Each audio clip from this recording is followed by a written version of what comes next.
Хасково е знаково място за движение Гергьовден, затова аз лично ще участвам активно в тези избори. Това каза лидерът на Гергьовден Любен Дилов-син днес при представянето на кандидата за кмет на партията Кирил Керанов. Смятаме, че направим много добри избори, защото имаме много добро предложение към Хасковлии. Предложението е ясно, според мен.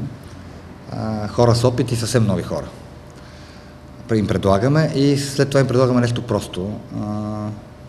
Общо ги призовавам да се помислят съвсем рационално, извън партийните страсти, колко пари ще бъдат хвърлени в титаничния сблъсък между стария кмет и кандидата на ГЕРБ и откъде ще бъдат върнати тия пари.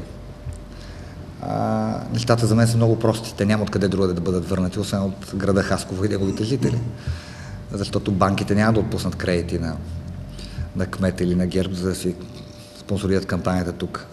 Тоест ние смятаме, че на яростния сблъсък, който ще има между общо казано държава и стария метод за управление на града, ще загубят гражданите му. Ще бъдем с доста добра листа. За нас е също така много важно, че един от изключително уважаваните ни, почитани и обичани създатели на Гергьовден, Кирил Керанов е, освен че кандидат за кмет, той се постави на трето място в листата, давайки възможност наистина на нови лица, на нови хора и на представители на ясни структури в града, като социално и професионално отношение, да са част от неговия парламент. В същото време ще правим една много усмихната кампания, ще ви изненадаме в типично гергьовски стил, която е насочена към интелигентните, свободните духом хора, които имат добро настроение и не смятат, че на 23-ти ще свърши света. Напротив, повече се интересуват от 24 октомври.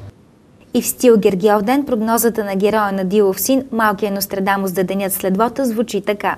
Трябва да помислим сериозно какво би си помислил малкия Нострадамус, но най-вероятно е репликата, аз нали ви казвах. Купуването и продаването на гласове е престъпление.